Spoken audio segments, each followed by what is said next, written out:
Hey everyone, and welcome to The Explainer. I am incredibly excited you're joining me today because we are taking on a truly critical mission, bulletproofing your financial future. We're going to dive deep into why you absolutely need a financial safety net, and more importantly, we'll map out a highly practical, totally stress-free plan for saving 3 to 6 months of living expenses. So let's not waste a single second. Let me ask you something right off the bat. Would a surprise $2,500 expense, say your transmission drops out of your car, or you get hit with a totally out-of-the-blue medical bill, would that completely derail your budget? Let that sink in for a second. For a lot of us, the honest, terrifying answer is yes. And that recognition, that realization of our own financial vulnerability is exactly why we're here right now. Because living with that kind of vulnerability, it has a massive, measurable cost on your life. And it's not just about the math. Look at this wild number from Vanguard, 7.3. Their research shows that workers who do not have a financial safety net spend an average of 7.3 hours a week completely distracted by financial stress. I mean, think about that. That is almost an entire workday every single week just lost to worry. To get you out of that stress zone, here is our exact roadmap for today. We'll cover 1. The cost of financial stress. 2. What an emergency fund actually is. 3. Calculating your magic number. 4. A step-by-step saving plan. And finally, 5. Where to keep it. Section 1. The cost of financial stress. To truly understand why having a safety net is non-negotiable, we really need to look at the daily toll of living without one. Consider this finding from the Federal Reserve. Over a third, 36% of Americans to be exact, say they cannot cover a simple $400 unexpected expense using cash or its equivalent. That means over a third of the country is living on the razor's edge of a financial crisis every single day. And what's truly alarming is the fallout from living on that edge. It's honestly severe. Without a safety net, you're 4 times more likely to be distracted at work. You're 3 times more likely to report an increase in stress year over year. Living paycheck to paycheck isn't just some numbers problem on a spreadsheet. It drains your workplace productivity, it chips away at your self-esteem, and it takes a massive toll on your overall mental well-being. Section 2. What is an emergency fund? At its core, an emergency fund is simply a reserve of money set aside specifically to cover unexpected financial needs without disrupting your normal commitments or forcing you to take out loans.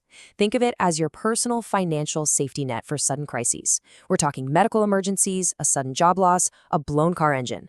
It is the one thing that keeps you from having to swipe a high-interest credit card when disaster inevitably strikes.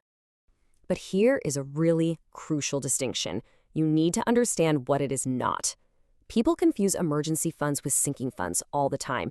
An emergency fund is strictly for unplanned events, like that urgent roof leak. A sinking fund? That's for planned expenses. Holidays, summer vacations, upgrading your laptop, those are sinking funds. You have to know exactly what your emergency cash is for, so you aren't tempted to blow it on a planned luxury. I always like to think of an emergency fund like a tree. It literally represents your financial resilience.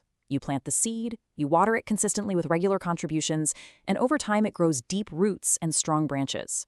When the storms of life hit, and they will hit, this tree is what shields you. It keeps your financial house from just washing away.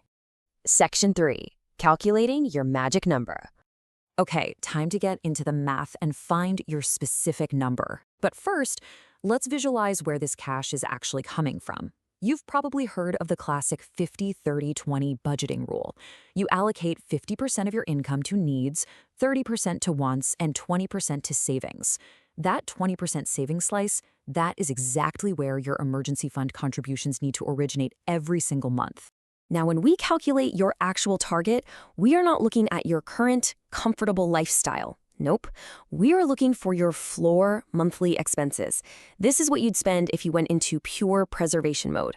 We're talking strict essentials here. Your rent or mortgage, basic utilities, bare bones groceries, health insurance, and just the minimum debt payments. No dining out, cancel the streaming subscriptions, just the absolute floor. You need to calculate that monthly number very honestly. Once you have that floor number, you apply a personal multiplier based on your living situation. If you're in a dual income household with stable jobs, your target is 3 months. Rely on a single income, aim for 4 to 6 months. And if you're a freelancer or you have highly variable income, you really need a larger buffer of 9 to 12 months. Just multiply your floor expenses by your target months, and boom, you have your ultimate magic number. Section 4. Step-by-step saving plan. Now, I know that final number probably looks massive, right?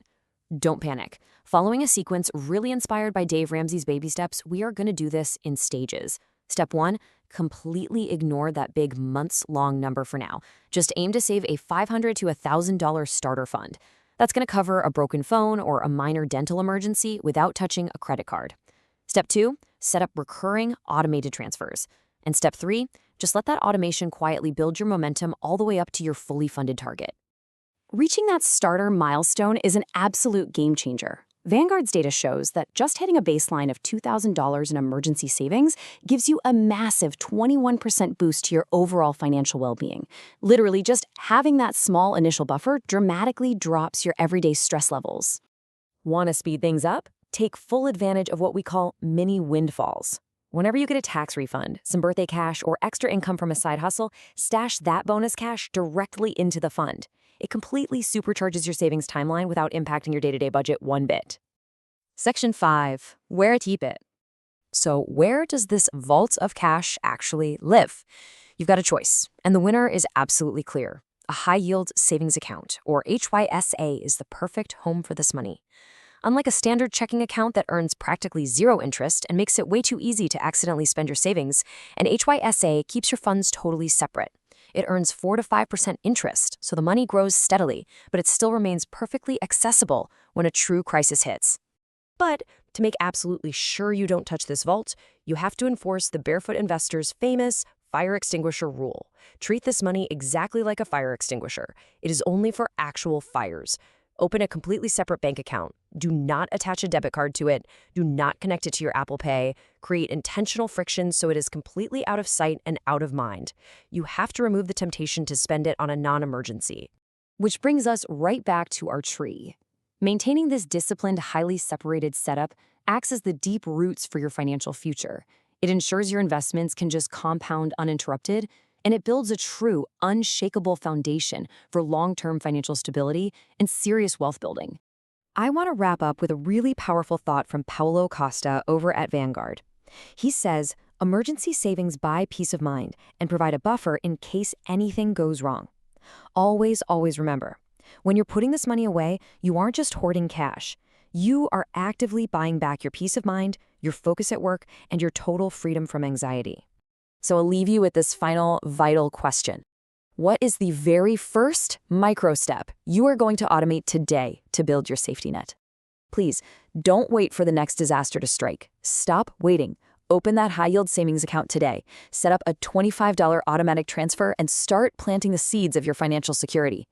Thanks so much for joining me on this explainer, and I'll catch you next time.